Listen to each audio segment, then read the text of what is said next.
And welcome to another episode of the Turn Up for What podcast, talking your Houston Texans straight from the Great British Isles. We're a week on past the Deshaun trade, and just as the Texans are attempting to in free agency, we're going to try and run it back this week. I thought one episode last week, under the weather, if anybody noticed, not feeling the best last week, so struggled on through. Matt Weston was excellent, but we've had a couple of media availabilities to try and talk through, gives a bit more context than we probably had last week in terms of the raw reactions. Let's think of some of that. I'll probably change my opinion a little bit, but to introduce and to join me this week, a guy who's become a good friend of mine over this team, talking about this, and that's Mr. Brandon Caserio. How you doing?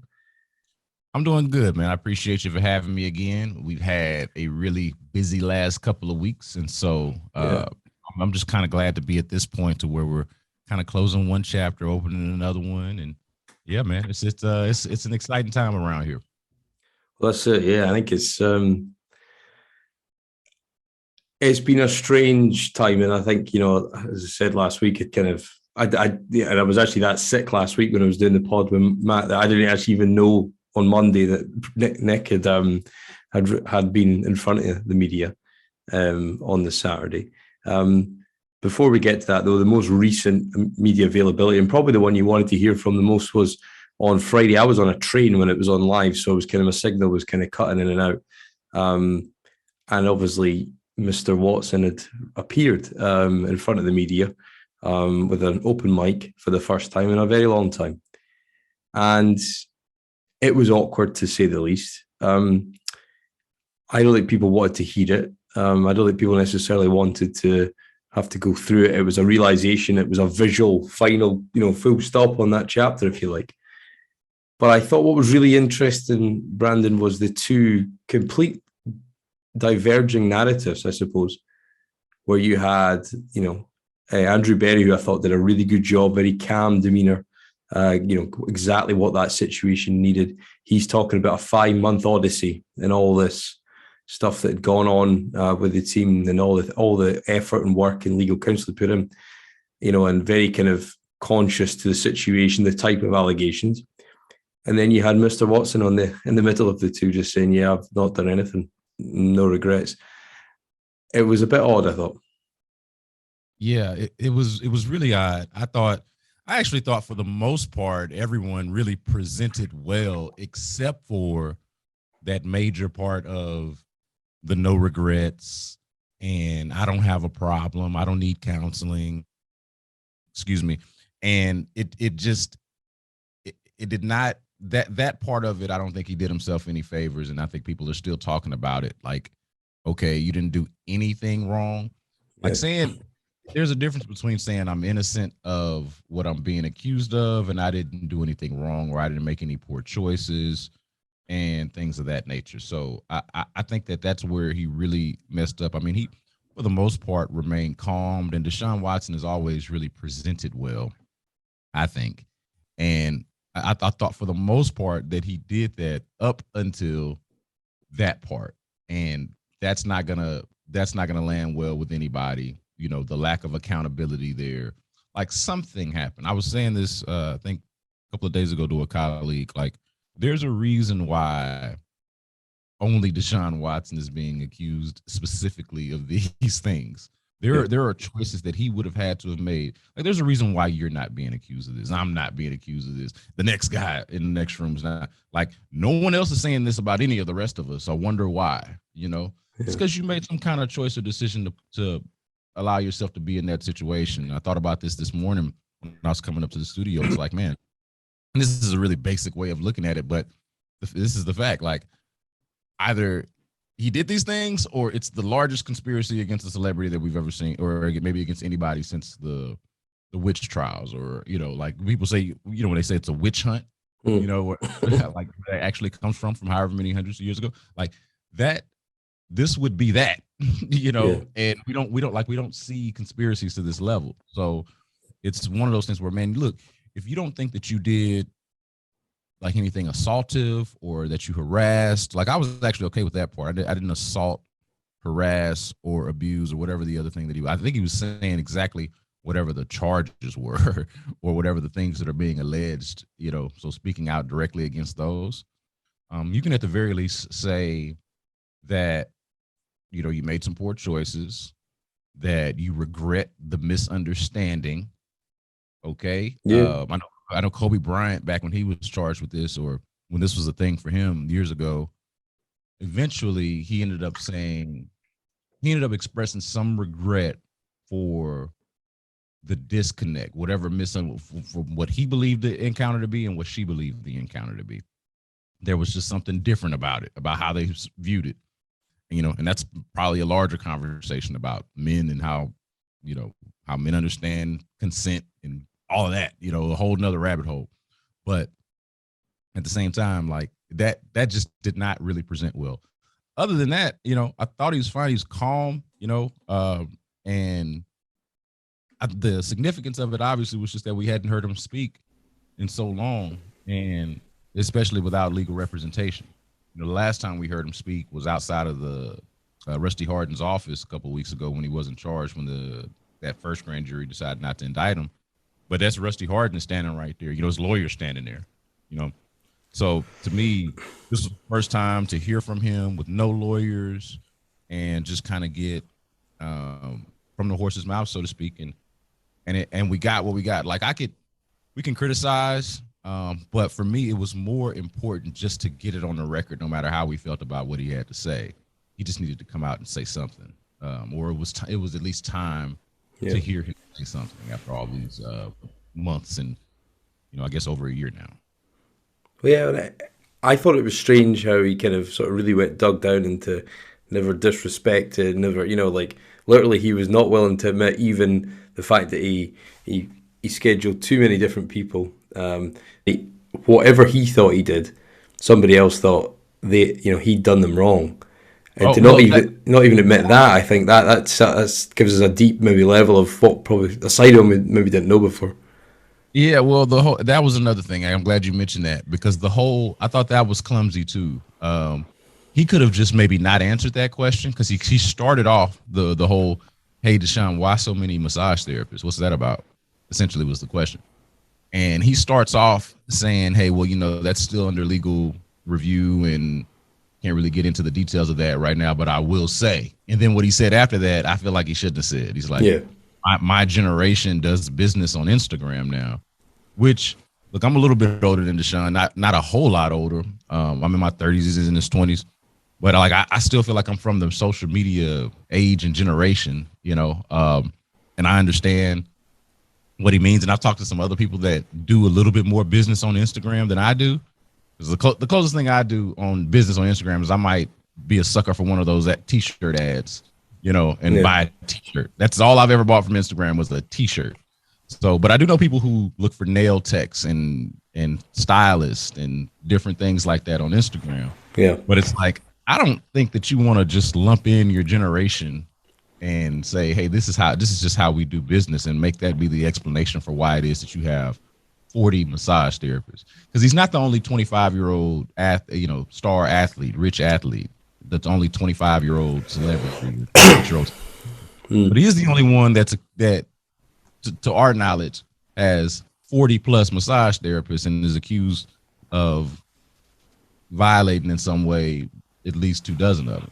So that doesn't quite, the math doesn't quite add up there, even though there might be something to the idea of young people doing business on social media. I don't know if this was that exactly. Well, it was the fact that you try to normalize, it's my generation, does business on Instagram. The fact that it was 40 people, but it was over a long time period there for 5 years, which, per year, per off season is quite a lot.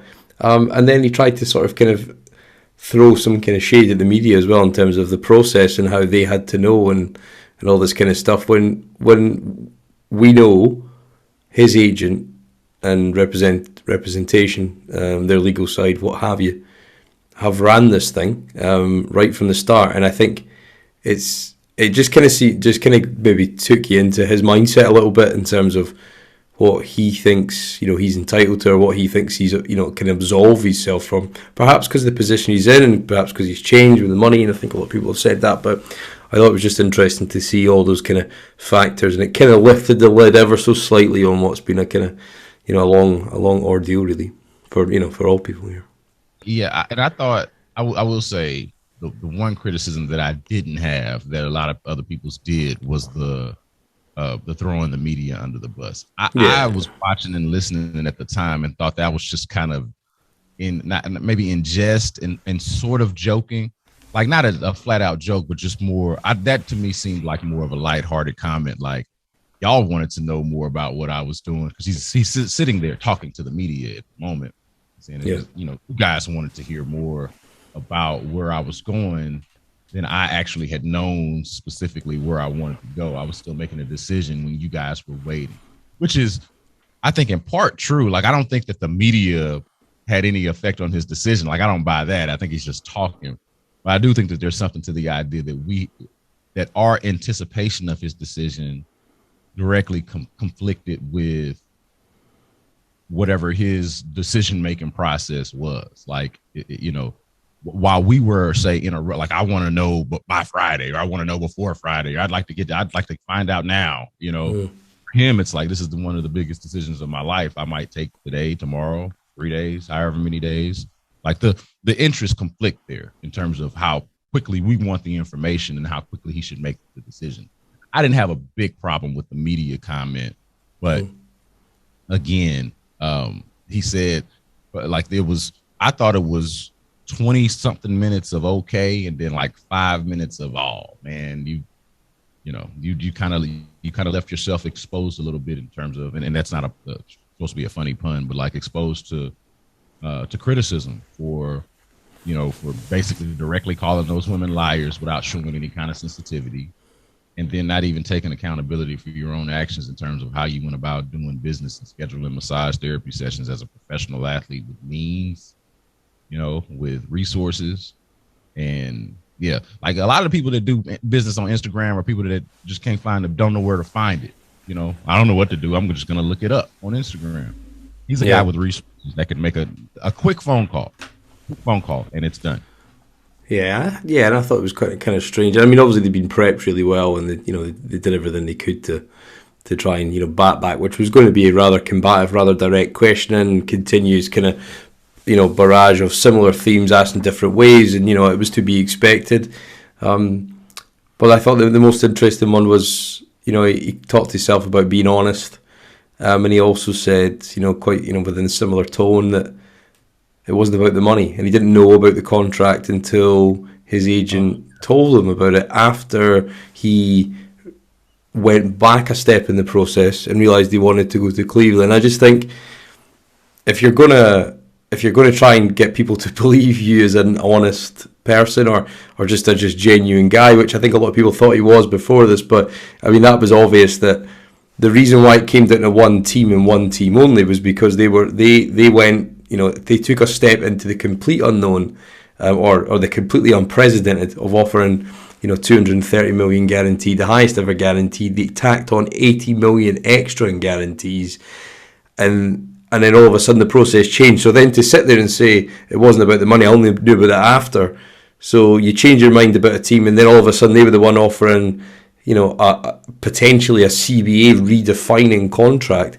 I just thought, have a bit of awareness, son. Come on, Yeah. I almost forgot about that part, and that was not a good look either.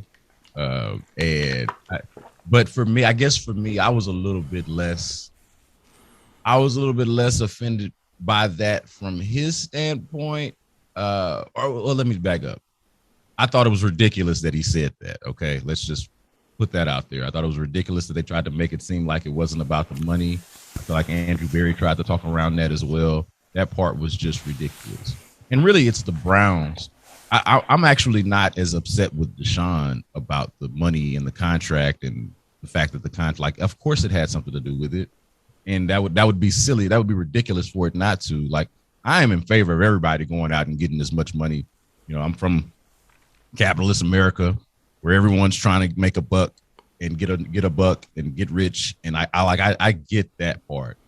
That's more of a question and more of a criticism to me for Cleveland. Like, what are you guys doing? What are the Browns doing? What are they thinking there? where you got a guy still with 22 sexual assault allegations, even if they're just in civil court, hanging over his head. There's a reason why nobody could trade for this guy before then, or nobody felt comfortable trading for this guy before then because of all of the other stuff that's going on. Also, a reason why you might want to pay him that money because he's a legitimate player, but that wasn't necessary, I don't feel like. And maybe they thought it was because they were in a bit of a bidding war and they were trying to, outbid. They were in a competition with other teams that wanted him, right? But I thought it would have just been beautiful for all the teams to band together and say, hey, we want to trade for this guy. We'll give up draft picks. We'll give up all the draft picks. We're not giving him no damn new contract. The guy just quit on his last contract, didn't even play under it, hasn't even played under it yet, and he wants another one. Like, for me, that's where I hold power accountable, where I hold the teams and the decision makers who allowed that. Because Deshaun Watson's not supposed to do anything but, like, he would be an idiot to not take that money or to not be trying to negotiate that type of money if that's out there.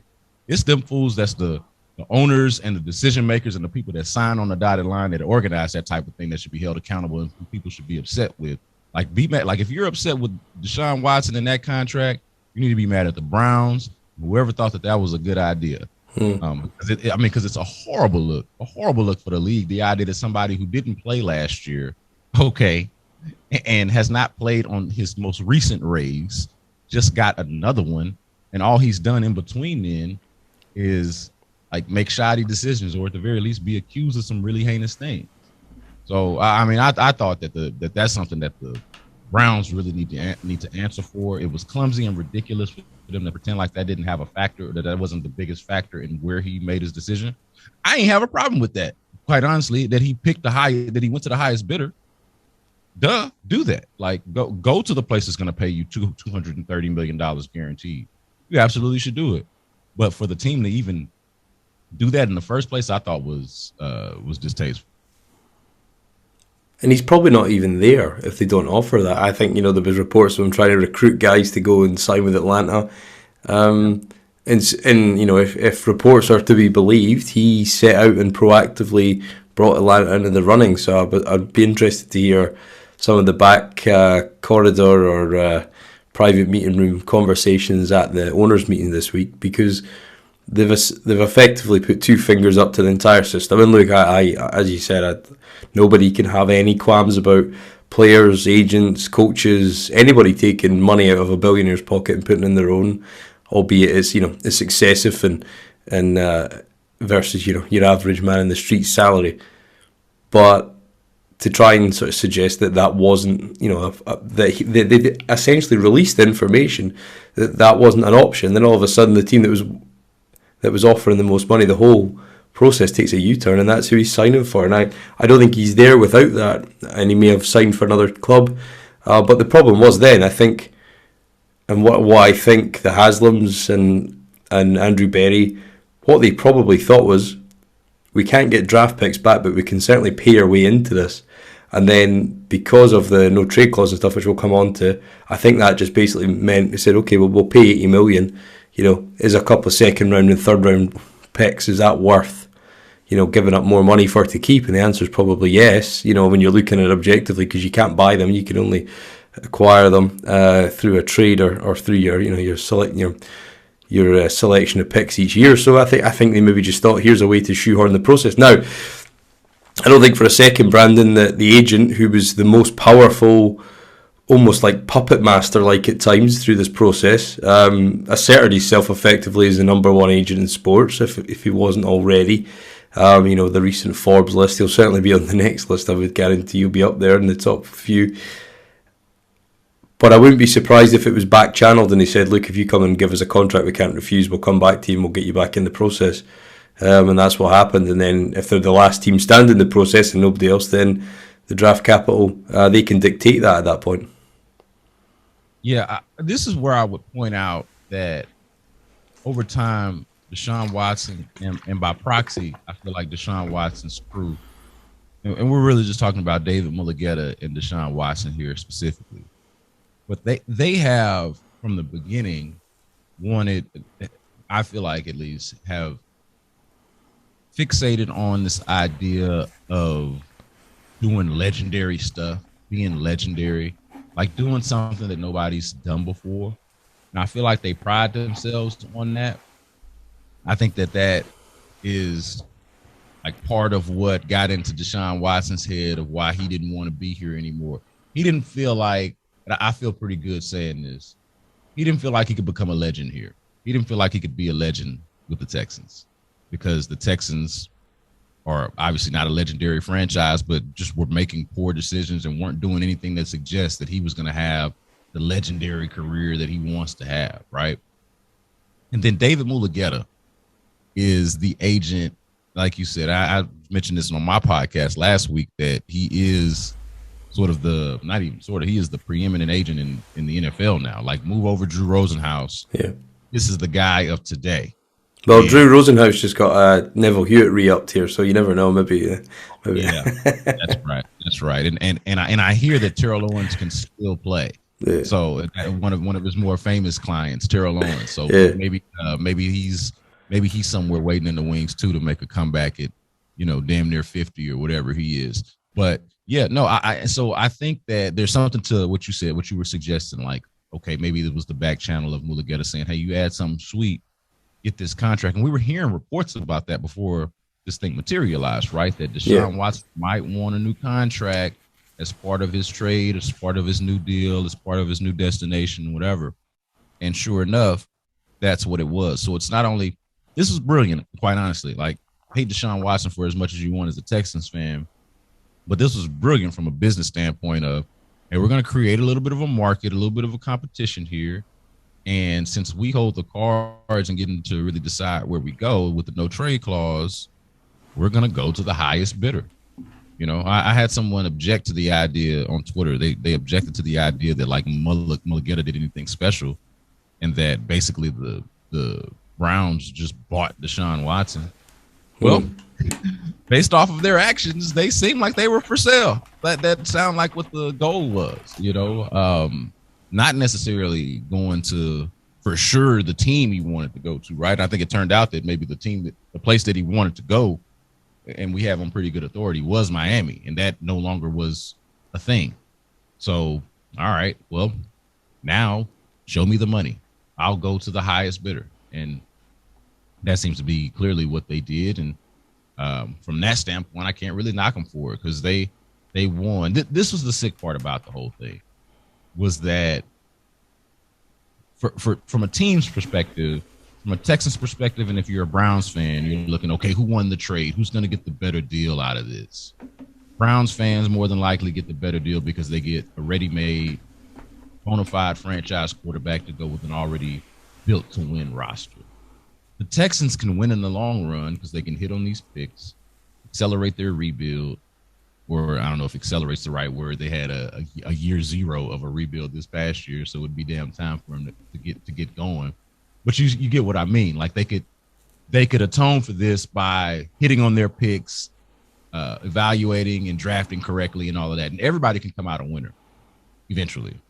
But in the immediacy, like this happened on a Friday.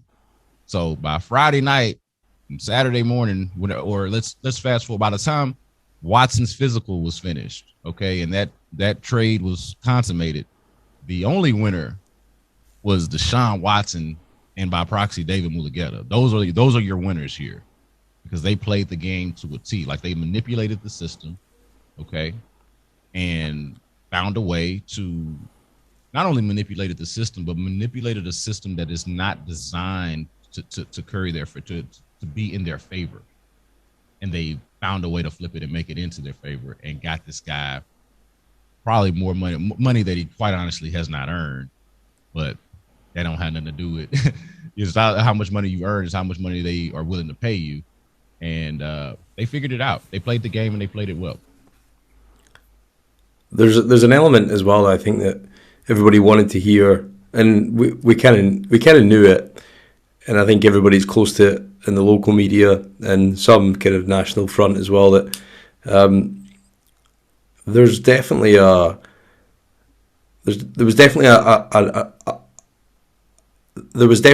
lust or something to understand why he left. Yeah, I think there was definitely a desire for everybody listening to that to understand why he left. Yeah. It kind of leant towards that at some point in the press conference, and it was asked, and there was two questions quite back to back. One was a follow up: was why did you want to leave, and why did you want to leave so quickly after the contract? Now he sort of hinted at it, and I sort of took it as, you know, they'd raised concerns prior to the contract. This is just me reading between the lines in terms of what he said and what he didn't say and how he said it. But I kind of took it as he made it clear that there was concerns, i.e. the Hop trade. Things didn't progress, and then got to a point of no return after the 2020 season, because he'd never had a season like that in his life, and that was his end point. And with obviously lack of draft picks, lack of players on the roster, and look, he's right. He's right. But I think that the bit there that was missing was, why did you want to leave? Could it have changed? And did you not give this next regime a chance? And I think that was the two bits that I would have wanted to ask, that even though the GM changed, you still wanted to leave at that point.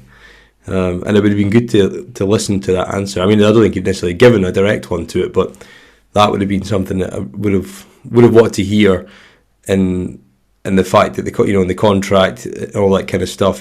What's to say you won't want out here, of Cleveland in a year's time if things don't go well, because things can change very quickly in this league, and that's just the ebbs and flows of it. But yeah, we never really got the answer that I suppose anybody like myself that tuned in wanted to hear, or even got close to probably what the truth was. It's probably what we know already, but it would have been good to have that crystallized. Yeah. So the last part you said is where I would co-sign and pick up. Is it's what we know already. And it would have been good to hear to get a little bit of clarity on that particular matter. This is what the downside of like the way media has changed, and our investment in media and local media has changed, because 20 years ago, a thing like this happens, and